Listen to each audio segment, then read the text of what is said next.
So let's look at Dan's stone technique and let's get you a few tips to take away. So I've picked this set because it's very good, but it's not perfect. It's actually 140 for 11 reps in total on this extended set that he's doing. So it is a high percentage of his max. So you can see it's not perfect. There's a couple of mistakes in there, but what you can see on the whole, his setup position's really good on most of the reps, where he's setting his hands on the widest bit of the stone. As you can see, the load's pretty close to midfoot. Sometimes on some of the reps, he's just trying to grab the stone a little bit too far forward, and then he's going to pick it and it's just rolling a little bit, and then he's having to readjust his hands and put it round the widest bit of the stone to grip. So he's self-correcting there. Like there, looks pretty good. Another point on the grip, what you see a lot of people doing is when they're not using the tacky, it's getting the hands really far underneath the stone.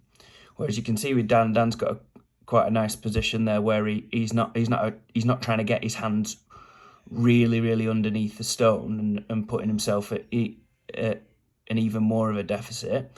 He's trusting his squeeze and his grip. He's spreading his hands out to get a good amount of surface area in contact with the stone. Let's look at the load element of it.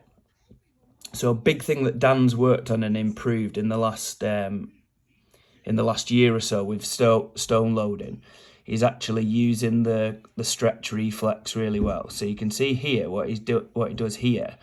He actually accelerates down into the hole and then bounces up out and uses that stretch reflex, which is it's magic. It's just like an elastic band that's there for us all to use.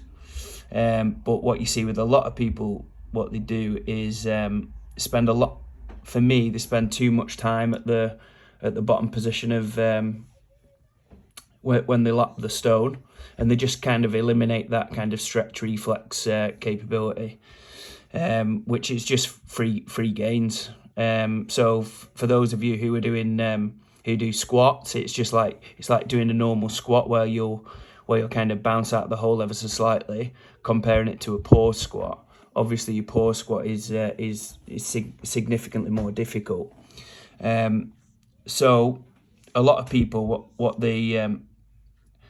misgroove it and mistime it when they're trying to use the stretch reflex. So they say that it's difficult to learn, where in reality, all it is practice. You just need to, so say Dan's working with 140 here. We started off doing it with like 80, 90 kilos, 100 kilos, and got him used to timing it. So now when he's using 100 to 120, he'll literally lap it, and then as he goes down into the hole, he'll literally bounce out on that first bounce. And not only does it feel really energy effective, it's really quick as well.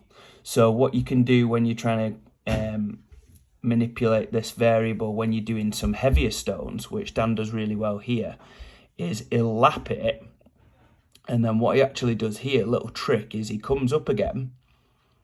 So he comes up to that kind of hip below the knee, hip above the knee position, to allow himself to go back down to get that bounce out of the hole, if you will. So even though with the heavier stone, he's giving himself a little bit more time to make sure he's re-gripped and make sure that he doesn't make a mistake with it, so he gets a good grip on it. So he's coming up high and then resetting again, going low, bouncing out of the hole. So this technique is going to be brilliant for when you're loading like the last heavy stone in a series, or if you're doing like say head-to-head stones when there really isn't you're not getting any more points for being fast. Like actually take your time, lift your hips up high, and then re-drop into the hole and then bounce out of that bottom position. Give this a go and let me know how it goes.